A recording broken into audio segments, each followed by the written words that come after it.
안녕하세요, 복리부자입니다.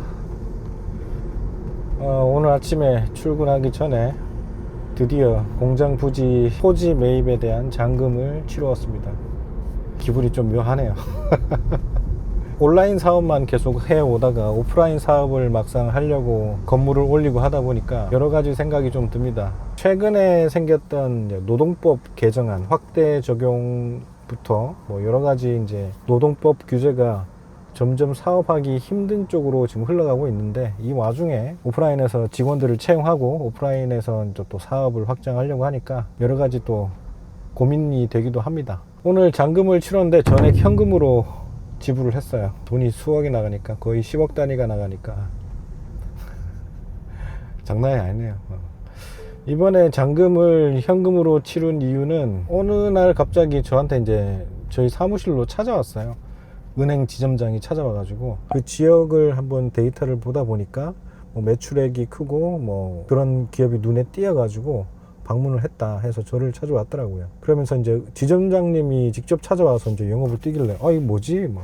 호기심도 들고 여러 가지 내용을 얘기를 하다 보니까 저희에게 좀 도움이 되는 많은 것들을 이제 제공을 해 주시더라고요. 예를 들어서 이제 환율, 이제 해외로 송금하는 일이 잦으니까 환율 우대를 최대로 높여주고 수수료도 최저로 낮춰주고 이런 혜택들 많이 주시더라고요. 그래서 너무 고마웠죠. 그래서 그분하고 이제 계속 거래를 하려고 이번 매입 과정에서도 이제 도움을 받으려고 했는데 결과적으로는 시간만 다 보내고 실행이 안 됐어요. 이제 이 이야기는 좀 길어질 수도 있는데 기성고라는 게 있습니다. 은행에서는 이제 대출을 해주는데 건물이 지어지기 전에 미리 주다 보니까 이걸 이제 기성고라고 합니다. 기성고. 완성되는 단계에 따라서 중도금 같은 걸 치르고 잔금을 치러주는 그런 시스템인데, 건물이 없다 보니까 이 건물이 실제로 도면처럼 제대로 올라올까, 담보 가치가 어떻게 형성이 될까, 은행 입장에서 물음표인 건 압니다. 그래서 이제 신용보증기금이 보증을 서주니까 그 보증서를 믿고 은행이 대출을 해주는 거거든요. 그런데 이제 신용보증기금에서는 토지 매입에 대해서는 토지 담보가 가능하니까 은행에서 자체적으로 일단락하고 그 다음에 이제 건축 올리는 거에 대해서만 기성고로 처리를 한다, 이렇게 얘기를 했기 때문에 제가 거래하던 업체 담당자도 그렇게 얘기를 했어요. 그래서 그렇게 준비하면 되는구나 해서 토지에 대한 것만 일단락 지으려고 대출을 실행하려고 하니까 아니라는 거예요. 그렇게 할 수 없다는 거예요. 갑자기 담당 직원이 이제 전배가고 직원이 바뀌면서 갑자기 판이 바뀌었어요. 아니, 사람 바뀐다고 이게 바뀌는 게 말이 됩니까 이게. 그래서 결국에는 대출 못 받고 현금으로 다 지급을 해버리는 상황이 돼버렸습니다.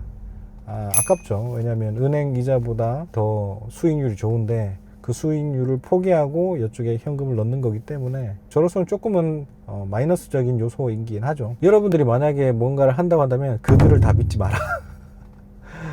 해주기로 한 거 언제든지 말 바꿀 수 있다. 직접 해결되지 않으면 해결된 게 아니다. 이런 말씀을 좀 드리고 싶습니다. 그리고 이번에 이제 시청과의 이제 트러블도 좀 있었는데 어떻게든 잘 해결은 됐지만, 실제로 이제 착공이 되고 나면 또 주민과의 마찰이 얼마만큼으로 번질지는 모르는 거기 때문에 막상 그것도 해봐야 합니다. 해봐야 알아요. 그래서 이러한 것들이 항상 문제가 발생을 한다. 사업을 하면 문제는 항상 찾아온다. 그리고 그 문제를 해결하는 능력이 좌절하지 않고 뚫어나가는 추진력이 사업가들의 기본적으로 갖춰야 될 소양이지 않나 싶습니다.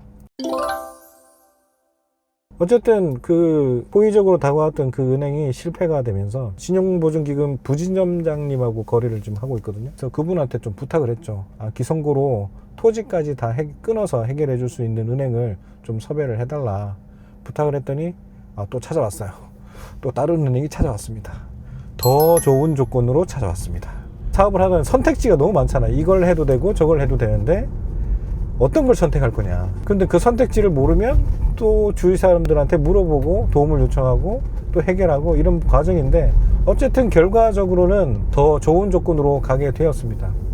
그래서 처음에 찾아왔던 은행 지점장님께는 정말 저도 좋은 감정이 있고 좀 오래 가고 싶었던 생각이 있었는데 직원이 저한테 말 실수를 했어요. 지점장님한테는 좋은 감정이 있었기 때문에 그 자리에서 지적을 하진 않았지만 그 담당 직원이 어떤 얘기를 했냐. 나는 이제 따졌죠. 이제 신용보증기금에서는 토지는 토지 매입대로 은행에서 토지 담보로 대출해서 매입을 끝내고 등기가 된 이후에 건축비에 대해서 건물이 지어지지 않은 미지의 상태니까 이 부분에 대해서는 신용보증기금 우리가 책임져 줄게, 보증서 줄게. 그래서 그렇게 해야 된다라고 하니 은행도 거기에 맞춰서 시스템을 돌려야 되니까 너희들도 그렇게 해줘야 된다 얘기하니까 그 담당 직원이 저한테 하는 얘기가 말실수가 뭐냐면 돈 없이 하려니까 이렇게 어려운 거죠 라고 저한테 얘기해요. 뚜껑이 확 열렸죠. 해주는 것도 없으니까 할 이유가 없죠. 지점장님한테는 그 뭐 얼굴 세워드리려고 그런 얘기까지는 자리에서는 안 했지만 나중에 이제 다른 은행하고 이제 거래가 다 끝나고 나면 은행도 다 옮길 겁니다. 뭐 은행 쓰는 게 뭐 다른 거 있습니까? 저한테 잘해주고 대출 잘해주고 좋은 조건 잘 만들어주고 그런 은행이 저한테는 최고인 거죠. 뭐 우수 고객, 뭐 장기 이용 고객 이런 거 다 필요 없습니다. 그래서 그 지점장님한테는 좀 미안하지만 이번에 이제 대출이 이제 성사되고 나면 자금을 다 옮겨버릴 겁니다. 클라이언트를 앞에다 두고 그런 얘기를 한다는 건 정말 큰 실수죠. 여러분들도 누군가 클라이언트를 상대한다면 그런 말은 하지 않는 게 좋습니다. 왜냐하면 그 대화 속에서 제가 느꼈던 바는 이 사람은 고객 입장이 아니구나, 클라이언트 입장이 아니구나, 자기 실무 전문 용어만 주구장창 늘어놓으면서 자기의 전문성만 강조하더라고요. 자기 전문성을 제가 들으려고 하는 거 아니잖아요.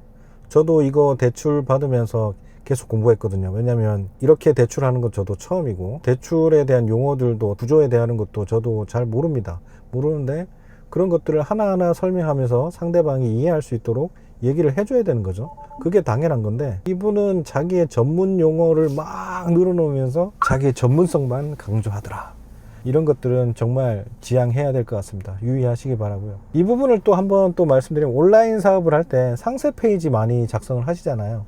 강의 때도 말씀드리는데 전문가적인 입장에서 너무 나열을 하면요, 소비자 입장이 아닌 나의 공장 제조 공급처 입장에서 얘기만 주구장창하면 소비자는 짜증냅니다. 그래서 이런 부분도 좀 조심해야 됩니다. 상세 페이지에도 고객이 원하는 말을 잘 적어주는 게 핵심이에요. 사실은 이게 전부라고 할 수도 있죠, 상세 페이지에는. 그래서 어떤 일을 하든 상대방의 입장에서 좀 고려를 하고 고객의 입장으로 역지사지해서 스토리를 풀어가는 것들이 아마 더 도움이 되실 겁니다. 오늘 아침에 이렇게 또 저의 입장에서는 큰 건을 또 하나 해결하는 또 뜻깊은 하루였습니다. 그래서 오늘은 또 오후에 또 다시 제안을 해주신 새로운 은행에 방문을 해서 여러 가지 일 처리를 또 할 거고요. 은행에서 또 얘기해 보니까 제가 현금으로 이렇게 넣었더라도 정상적으로 토지 대금에 대해서는 이체 내역을 증빙을 해서 대출로 다시 복귀를 시켜준다고 하니까 이 업무를 또 보도록 하겠습니다. 재밌어요. 재밌어요. 이번에 이제 건물을 지어 보니까 어렵기도 한데 공부하는 게 참 재밌습니다. 어쨌든 저는 오늘 하루를 그렇게 보낼 거고 한번 기록 영상 한번 남겨봤습니다. 여러분들도 힘든 시국이지만 좀 힘내시고 노동법도 너무 확대 적용을 돼서 사실은 이제 오프라인 식당 가게 하기에도 좀 어려운 상황으로 많이 바뀌는 것 같아요. 15시간 미만에 대한 운영이라든지 이런 것들도 조금 힘들게 됐고 여성 직원을 채용하기에도 이제 5인 미만 사업장에도 확대 적용이 되기 때문에 생리휴가 이런 것들을 무급으로 무조건 제공을 해야 되기 때문에 그때 이제 그런 휴가가 임의적으로 발생을 하면 또 땜빵을 해야 되는 이런 아픔들이 좀 생깁니다. 그래서 여러 가지 지금 법 개정으로 볼 때 노동자 권익 향상은 좋은데 사업하기에는 조금 힘든 쪽으로 계속 가는 것 같아서 조금 밸런스 조절이 필요하다는 생각을 합니다. 어쨌든 여러분들도 힘든 시국이지만 조금 힘내시고 스스로의 목표 잘 세우시고 하나하나 이루어 나가는 우상향 성장의 경험을 해보시기를 응원드리겠습니다. 오늘 영상 여기서 마치겠습니다. 항상 건강하시고 행복하세요. 감사합니다.